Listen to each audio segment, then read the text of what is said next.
नमस्कार, मैं हूं आपके साथ शिप्रा झा और आप देख रहे हैं बहस बिहार की। आज की बहस लेकर हम आपके सामने हाजिर हैं और आज बहस का मुद्दा है गिरिराज सिंह की हिंदू स्वाभिमान यात्रा को लेकर आखिर बवाल क्यों मचा हुआ है। आज किशनगंज में इसका समापन हो गया। भागलपुर से 18 अक्टूबर को शुरू हुई गिरिराज सिंह की 5 दिन की यात्रा से बिहार की सियासत में उबाल रहा। हिंदुओं को एकजुट होने का संदेश देते हुए गिरिराज सिंह ने इस यात्रा की शुरुआत की थी और आज जब इसका समापन किया तो उन्होंने कहा कि ये कोई हिंदू स्वाभिमान यात्रा का आखिरी चरण नहीं बल्कि पहला चरण है, यानी कि आगे भी वो यात्रा करने वाले हैं। हिंदुओं को जब तक संगठित नहीं कर लेता तब तक यात्रा चलती रहेगी। ये बातें भी गिरिराज सिंह ने मंच से कही। विपक्ष गिरिराज सिंह की यात्रा को समाज में भेदभाव और हिंदू मुस्लिम में तनाव करने वाला बता रहा है, तो बीजेपी की सहयोगी पार्टियों के नेता संभल कर बयान दे रहे हैं। यात्रा को लेकर गर्म होती सियासत के बीच सवाल घूम फिरकर वहीं पहुंच जाता है कि आखिर गिरिराज सिंह की यात्रा पर बवाल क्यों, और इसी पर आज हम करेंगे बहस। हमारे साथ एक बड़ा गेस्ट पैनल भी जुड़ा हुआ है। सबसे पहले मैं उनसे आपका परिचय करवा देती हूं और उसके बाद इस बहस की हम शुरुआत करेंगे। हमारे साथ यशवंत सिंह जी, संगठन मंत्री हिंदू जागरण से जुड़े हुए हैं। हमारे साथ अभिरंजन जी, वरिष्ठ पत्रकार जुड़े हुए हैं। एजाज अहमद जी, आरजेडी प्रवक्ता हमारे साथ जुड़े हुए हैं और राजेश राठौर जी, कांग्रेस के मुख्य प्रवक्ता हमारे साथ जुड़े हुए हैं। बहुत बहुत स्वागत है आप सभी का।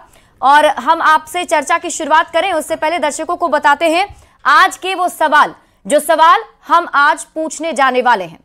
आज बहस में सबसे पहला सवाल होगा कि गिरिराज सिंह की हिंदू यात्रा का विरोध आखिर क्यों किया जा रहा है, क्योंकि घूम फिरकर यह सवाल एक बार फिर से खड़ा हो गया है।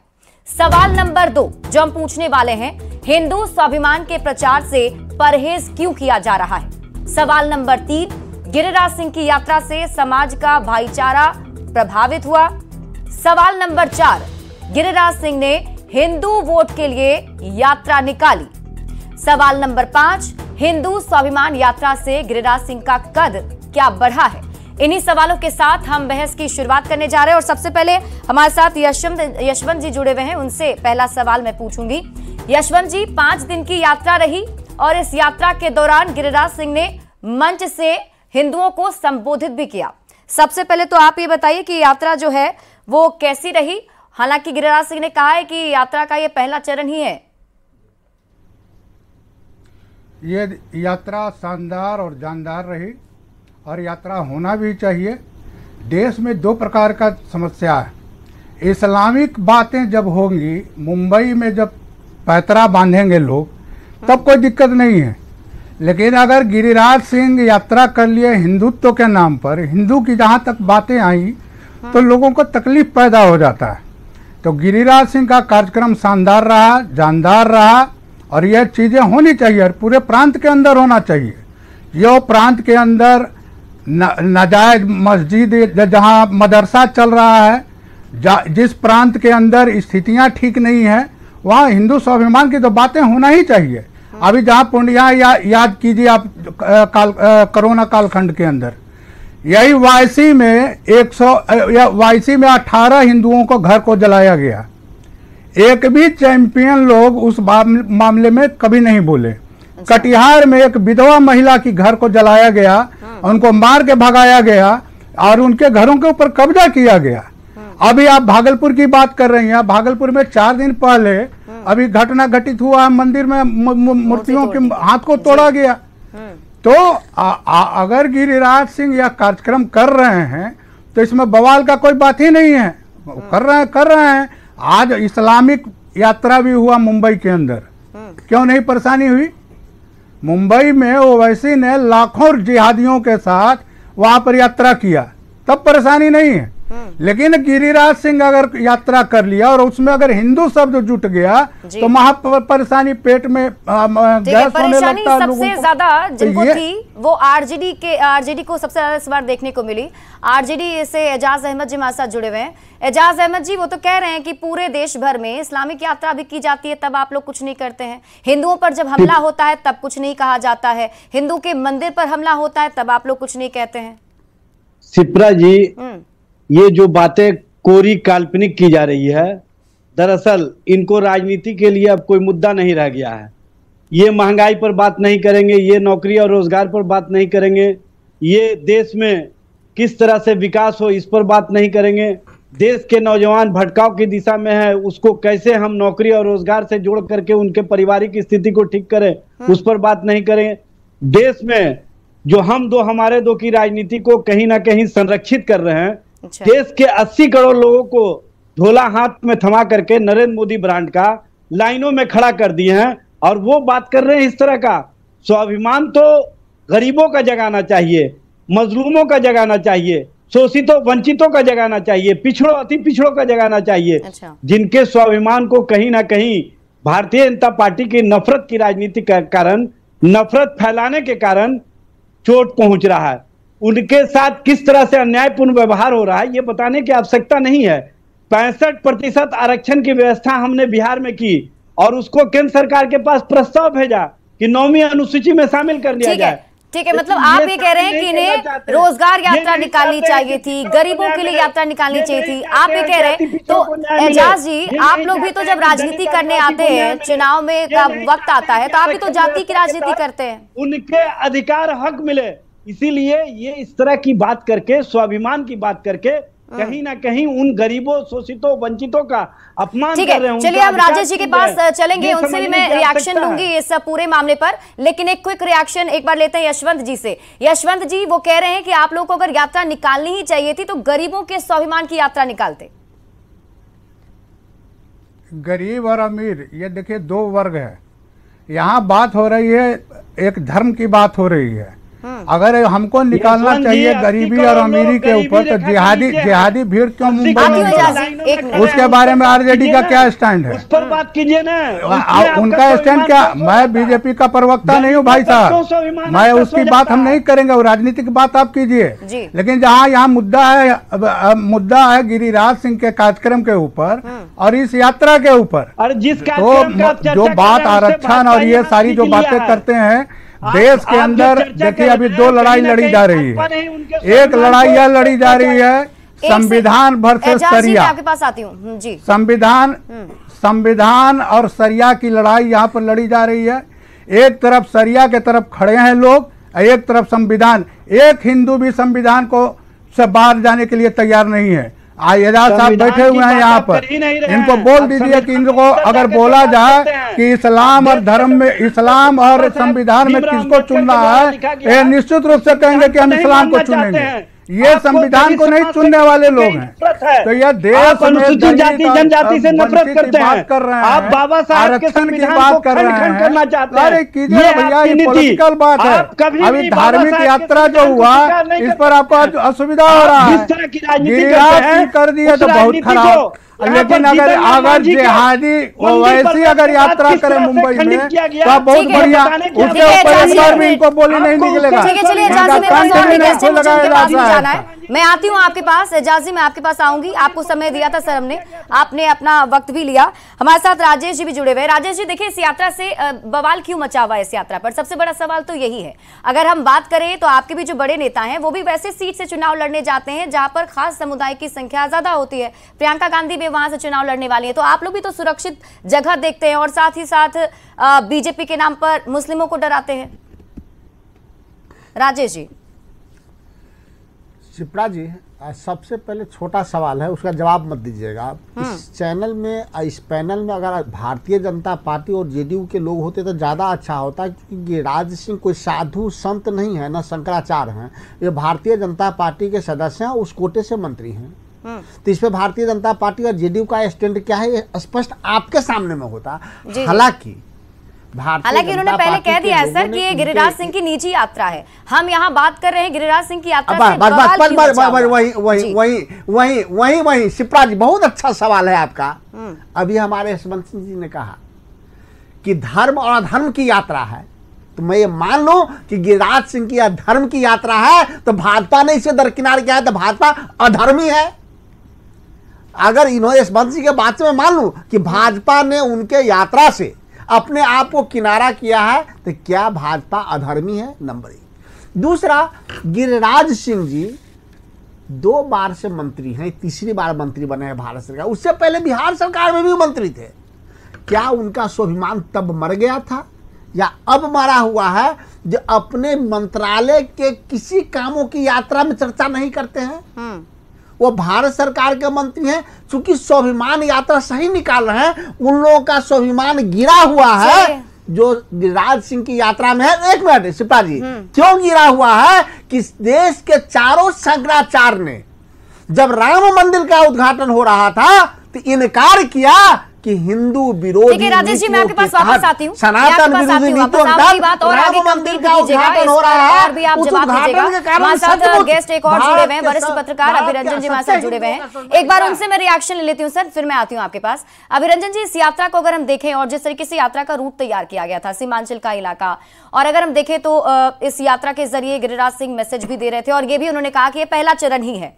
आप अगर इस पूरी यात्रा को देखते हैं तो किस हिसाब से देखते हैं सर? देखिए, इसमें चीज़ें बहुत साफ हैं। जो देश की राजनीति जा रही है और बिहार की राजनीति भी लगभग उसी लाइन पर है कि एक तरफ बीजेपी और उसका मोर्चा है, दूसरी तरफ कांग्रेस के नेतृत्व में विपक्षी दलों का मोर्चा है। अब हम ये देख रहे हैं कि बीजेपी को सत्ता अगर चाहिए तो उसको हिंदुओं को लामबंद करना पड़ेगा, गोलबंद करना पड़ेगा, तभी वो सत्ता में बनी रह सकती है और आगे सत्ता प्राप्त कर सकती है। विपक्षी दलों को सत्ता प्राप्ति के लिए आप देख रही हैं कि जातियों की गोलबंदी करने का प्रयास करते हैं। कभी इस जाति की बात, उस जाति की बात, अच्छा कहीं पर माई समीकरण चलता है, कहीं पर कोई और समीकरण चलता है।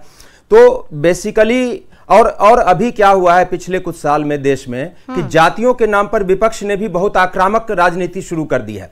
राहुल गांधी भी जहां जाते हैं वहां कहते हैं कि हम तो ये करके रहेंगे, हमारी सरकार आएगी, फिर आप देखिएगा कि जातिगत जनगणना भी होगी, ये भी होगी, वो भी होगा। सारी बातें करते हैं। 55 साल 60 साल वो सरकार में रहे, लेकिन कभी ओबीसी की बात नहीं की। ओबीसी को आरक्षण भी उनकी सरकार में नहीं दिया जा सका। लेकिन आप देख रहे हैं कि ये सारा कुछ जो है अभी अचानक आक्रामक हो गए ये।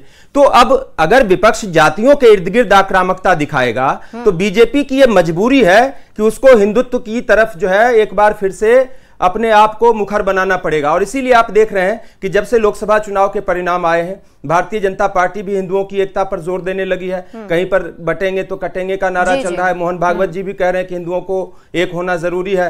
देश के सारे भाजपा नेता कमोबेश जो है एक सुर में कह रहे हैं कि हिंदुओं की एकता बहुत जरूरी है। अब गिरिराज सिंह की यात्रा को भी देखिए, मैं इसी राजनीतिक पृष्ठभूमि में आगे देखता हूं। अब इसमें दिक्कत यह है कि जो सबसे बड़ा सवाल आप लोग उठा रही हैं कि भाजपा इसको ओन क्यों नहीं कर रही है। फिर अगर भाजपा की ये रणनीति है और भाजपा की ये राजनीति है कि जातीय राजनीति की काट के तौर पर उसको एक हिंदुत्व ही, मंडल की काट के तौर पर उसको कमंडल ही अगर दिखाई देता है, तो फिर इसको ओन क्यों नहीं कर रही है, जो राजेश जी का सवाल था। तो वो उसका जवाब ये है कि राजनीति में कई सारी चीजें, एक तो भाजपा केंद्र में भी सरकार में है, बिहार में भी सरकार में है। सरकार में रहते हैं आप तो आपकी कुछ अलग मजबूरियां होती हैं। फिर दूसरी चीज ये होती है कि कई बार राजनीति में तेल देखो और तेल की धार देखो वाली राजनीति भी चलती है। और तीसरी चीज ये भी होती है कि गिरिराज सिंह जैसे कह रहे हैं, गिरिराज सिंह खुद भी नहीं कह रहे हैं कि ये भाजपा की यात्रा है। वो कह रहे हैं कि हिंदुओं को एकजुट करने के लिए ये यात्रा हमने निकाली है। इसमें कांग्रेस के, जेडीयू के, राजद के, कम्युनिस्टों के, इन पार्टियों के भी जो समर्थक हिंदू हैं उन लोगों को भी हम जो है अपने साथ जो है जोड़ना चाह रहे हैं। तो इसलिए वो कह रहे हैं कि ये भाजपा की यात्रा नहीं है। भाजपा ने भी इसीलिए देखिए एक तरह से प्रदेश की टीम ने हाथ खड़ा कर दिया कि भैया ये मेरी यात्रा नहीं है। तो एक तो नीतीश कुमार के साथ होने का भी प्रभाव हो सकता है। दूसरा ये भी हो सकता है कि अगर वो कहेंगे कि हमारी यात्रा है तो जो भाजपा से जुड़े हुए उनके समर्थक हिंदू हैं केवल वही इस यात्रा से जुड़ेंगे, जबकि ये लोग चाह रहे हैं कि पूरे बिहार में एक हिंदुओं की गोलबंदी का जो है एक माहौल बनाया जाए। लेकिन एक बड़ा सवाल ये भी है कि जब मुस्लिमों के हितों की बात होती है तो उसमें सब कूद पड़ते हैं, लेकिन अगर हिंदू हितों की बात होती है तो उसे गलत तरीके से देखा जाता है या प्रचार किया जाता है। देखिए शिप्रा, ये तो सबकी अपनी अपनी राजनीति है। देखिए जिनको मुस्लिम की राजनीति राजेश जी इसका जवाब देने वाले हैं। राजेश जी कुछ कहना चाहते हैं? राजेश जी देखिए, अभी रंजन जी का भी सवाल है, छोटा सा उसका जवाब होगा और आपका भी। एक तो गिरिराज अभी लगातार जो भारत में सत्ता में है और उन्होंने ही कहा है कि उत्तर प्रदेश के मुख्यमंत्री कहे बटोगे तो कटोगे। उसके बाद चुनाव परिणाम आया, चुनाव परिणाम भारतीय जनता पार्टी के खिलाफ गया। नरेंद्र मोदी भी आक्रामक राजनीति, उनकी पहचान गोधरा कांड से है। वो भी 10 सालों में जो काम नहीं कर पाया, उनका भी परिणाम आपने देखा कि बनारस 7 राउंड पीछे गए तब वो जीते। अब जो काम आदित्यनाथ योगी नहीं कर पाए, जो इनके आका नरेंद्र मोदी नहीं कर पाए 10 साल में, वो गिरिराज सिंह कर रहे हैं। इसका मतलब गिरिराज सिंह नरेंद्र मोदी और आदित्यनाथ योगी से बड़े हैं। अगर बड़े हैं तो इसका समर्थन नीतीश कुमार करें। सत्ता में रह के हिंदुत्व कार्ड खेलकर जब नरेंद्र मोदी और आदित्यनाथ योगी टाइम फिक्स हो गए, अपना सीट भगवान भरोसे से बचा पाए। जो 8 लाख गिरिराज सिंह पिछली बार 4 लाख से जीते थे, इस बार 1000 में आ गए। ठीक है, कहाँ था इनका स्वाभिमान? क्योंकि वो लोग झूठ की राजनीति करते हैं, भड़काने की राजनीति करते हैं। यहाँ तक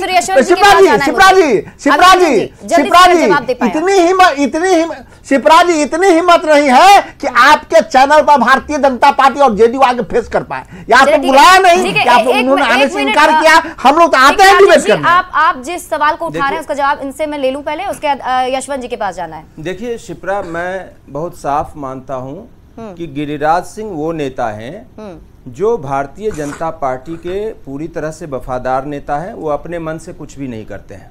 उनका एक पूरा ट्रैक रिकॉर्ड है। वो स्थिरता से हिंदुत्व की राजनीति करते रहे। ऐसा नहीं है कि आज पहली बार हिंदू स्वाभिमान की ये बात कर रहे हैं। ये पिछले 10-15 साल से, जब से मैं गिरिराज सिंह को फॉलो कर रहा हूं, तब से मैं जानता हूं कि वो हिंदुत्व की राजनीति पर चलते रहे और नरेंद्र मोदी और अमित शाह जी के दोनों के वफादार भी हैं।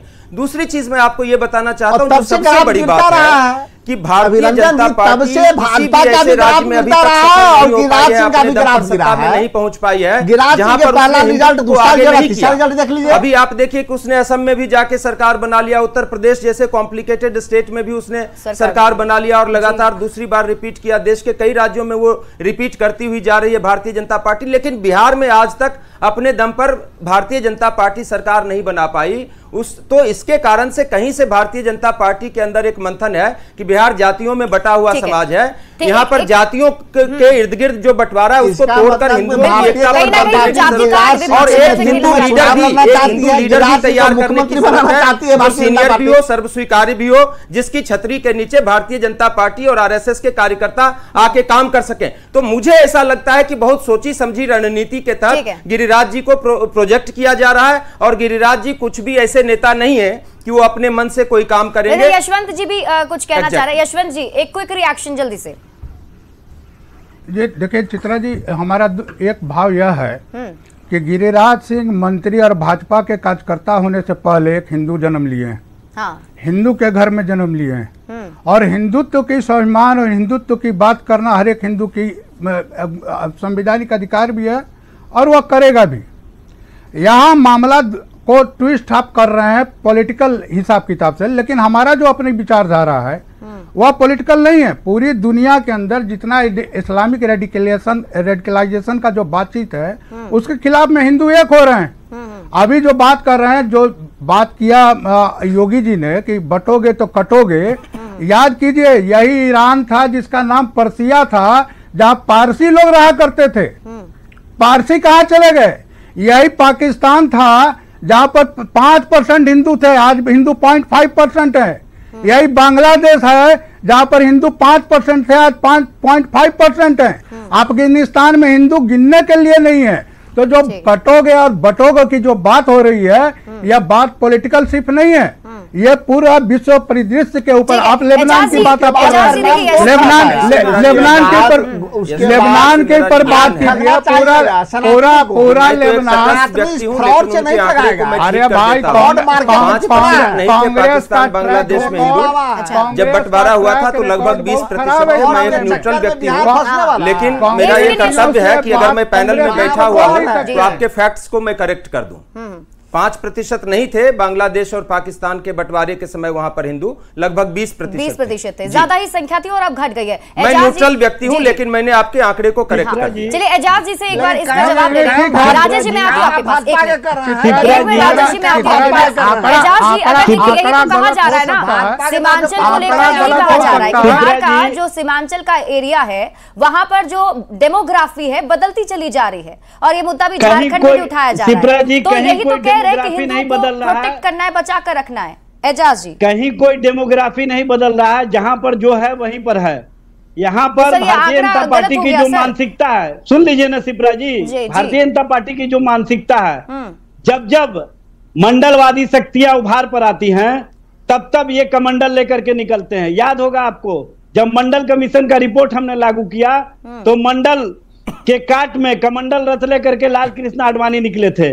अभी जब जातीय गणना करा करके बिहार ने जो 65% पिछड़ा, अति पिछड़ा, दलित, आदिवासी के लिए आरक्षण की व्यवस्था की और जब हमने समाज के लोगों को हक और अधिकार देने का काम किया तो इन लोगों को बेचैनी हो गई और इस बेचैनी के काट में ये इस तरह की राजनीति कर रहे हैं। इनकी राजनीति का पोल खुल चुका है और पिछड़ा, अति पिछड़ा, दलित, आदिवासी सबको पता है कि हमारे हक और अधिकार को छीनने के लिए कहीं ना कहीं ये स्वाभिमान के नाम पर हमारे अधिकार पर कुठाराघात करते हैं, हमारे सोच पर कुठाराघात करते हैं, हमारे नौकरी और रोजगार पर कुठाराघात करते हैं, हमारे बच्चे बेहतर स्थिति में नहीं आए, इसके लिए ये इस तरह की स्थिति लाना चाहते हैं। हमारे पास समय की भी थोड़ी कमी है, बहुत कुछ सवाल जवाब और आगे करना था, लेकिन माफी के साथ मैं एजाज जी आपको रोकना चाहूंगी। एक लास्ट रिएक्शन अभी रंजन जी से ले लें। देखिए शिप्रा, मैं एक चीज बहुत गंभीरता से और संजीदगी से कहना चाहता हूं कि चाहे जाति की राजनीति हो, चाहे संप्रदाय की राजनीति हो, दोनों ही देश के लिए, राज्य के लिए खतरनाक है। लेकिन इसलिए जब हम संप्रदाय की राजनीति का विरोध करते हैं तो जाति की राजनीति से भी तौबा करें और जाति की राजनीति का विरोध करते हैं तो संप्रदाय की राजनीति, ये दोनों राजनीति एक दूसरे पर आश्रित हैं। संप्रदाय की राजनीति होती है इसलिए जाति की राजनीति को बढ़ावा मिल रहा है, जाति की राजनीति को बढ़ावा दिया जा रहा है इसलिए संप्रदाय की राजनीति हो रही है। मैं दोनों तरह की राजनीति का विरोध करता हूं और ये बात यही जरूर बना हुआ है कि दोनों ही, चाहे पक्ष हो विपक्ष, दोनों ही अलग अलग अपने हिसाब से राजनीति करते हैं और अपने हिसाब से सुटेबल मुद्दा जो है उठा लेते हैं। शुक्रिया आप सभी का हमारे साथ जुड़ने के लिए, इस डिबेट में और बहस करने के लिए। और आज की बहस में अभी के लिए बस इतना ही। आप देखते रहिए न्यूज़ 18 बिहार झारखंड।